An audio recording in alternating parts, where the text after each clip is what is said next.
Hey, welcome to this Heartland Farm Wife. I just kind of wanted to jump on. I had a little bit of time before my chiropractic appointment, and I know that I haven't uploaded a video in a while. My 13 subscribers, if you guys are wondering. So I kind of just wanted to share a little bit about what's been going on the farm and a little bit into my life. I don't think I've posted since I mowed hay, and sorry, I'm getting a little hot in here. I don't think I have posted since I mowed down hay, which would have been in June. Around that time, Brian and I hired someone to help us on the farm, just because I don't want to put our daughter in a daycare. If we can't, nothing wrong with sending your kid to a daycare. I just, me and Brian would like to try and not put her in a daycare, just because we want her to be around us and we want her to live on the farm every day and kind of see what it's about and grow up on it. And I don't want to miss out on any of the first. So that's kind of where we were at on our little deal there, a little parenting decision. Anyway, so a little bit about what's been going on the farm. We hired somebody to help out Brian, and on top of that, I do help out every once in a while. It's not every single day like it was, so that's kind of why I haven't been posting a video. I did actually make a video when me and Brian were building our farrowing crates for our hogs, but I never uploaded it, and that was like 3 weeks ago. So today is September 8th, and I'm saying that out loud, so I know I have to post it tonight. So anyway, so we built these farrowing crates, and we do have a 40 by 60 hoop building, so like a hoop barn. We went through Fabridome for that, so if you need any, if you need to put up a hoop building, that's who we went through, was Fabridome for our fabric. And concrete we did locally, and I'm trying to think what else we did. The wooden parts we went through an Amish man close to our community. So anyways, we did that. Somebody just stopped and was looking at me, and now I'm getting red in the face. Anyways, I'm in like an empty parking lot in town, and I guess she got creeped out. Oh, there's a truck over here to my left too. Anyways, so that's kind of what's been going on. So we put up this building, I want to say 1.5 to a year ago. I'm not 100% sure. Maybe even 2 years ago, because we were laying, I'm really funny with dates. So we were laying the pad down, and Brian was forming the pad. I want to say, oh, this lady is driving by again. Oh, she's slowing down. Oh, okay. I want to say that we built the pad. I found out I was pregnant with our daughter October 17th of 2018.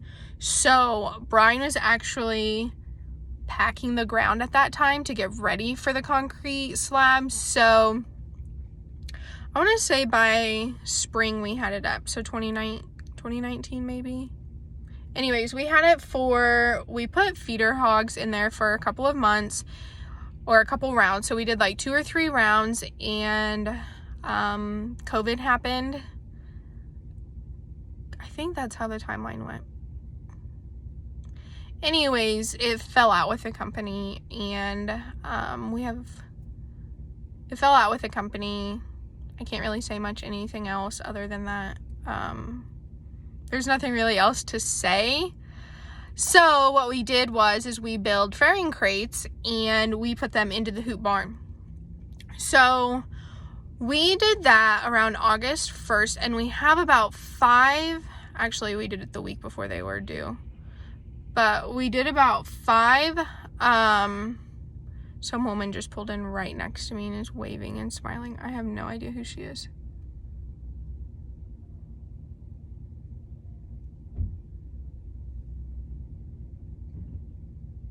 Oh, she's dropping something off. Okay, so we have about 5 sows that were pregnant at the time, and during that time, I'm sorry, I'm like sidetracked. There was no during that time.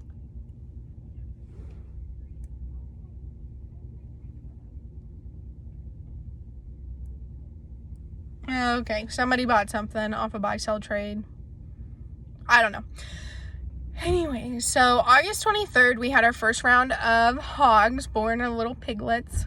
And we actually, so the mom lost 6. She had 8. She lost 6. There were 2. So then she lost her milk. She didn't really have much milk. They were gant, so super skinny, back at their hips. And you could just tell that they weren't getting enough milk. So we went ahead and pulled off the 2 and put them onto the next sow. So the second sow had her babies probably the next day, and she had around 11, and she lost a couple. So now she has, plus the 2, like 9, I want to say. And she ended up having one like 5 days later, and obviously it didn't make it, and she had a little bit of infection, so we went ahead and gave her 2 shots of penicillin. I say we, but it was really Brian. So then our third hog had, I want to say 9 or 10 pigs, and she lost a couple. So I guess it's kind of normal to lose a couple of piglets per litter. This is our first time doing it. Brian's parents used to do it back in the 80s, and we're learning this from his cousin, and he's kind of showing us the ropes on it, so we're really thankful for him. So that's kind of where we're at right now. September 8th, we are waiting for 2 more sows to pig, and one of them is really not very nice. So I'm a little nervous about that. There is one that tries to bite us, and Rob, who is working on the farm with us, that's who we have. His name's Rob, and they have actually tried biting him, just this one sow. So anyways, that's kind of where we're at. We are on either second 2.5 cuts of hay. So first, second cutting. I know next week we are going to start square baling. I think we're only going to do two hay racks. So not much, because we still have a lot of leftover from last year. And if you're not familiar with the square bales that I'm referring to, they are about 70 to 80 pounds. They're the square ones. They have the 2 pieces of twine. I was throwing it like I throw my square bales.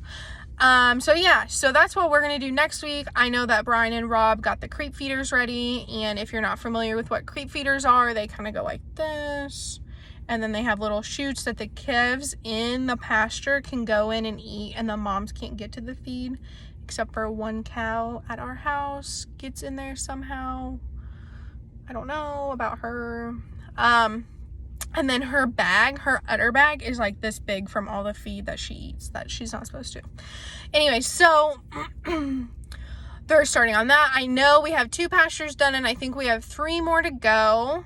What else is going on? So we're getting ready to hit harvest, probably by the end of September, depending on our crop situation, the moisture, all of that good stuff. So harvest season. And then after harvest season, which we have soybeans and corn that we're going to take out. After harvest season, we kind of have a little bit of a slow time, December, January. But then by the end of February, the middle of February, the end of February, we will be calving in the heifer barn.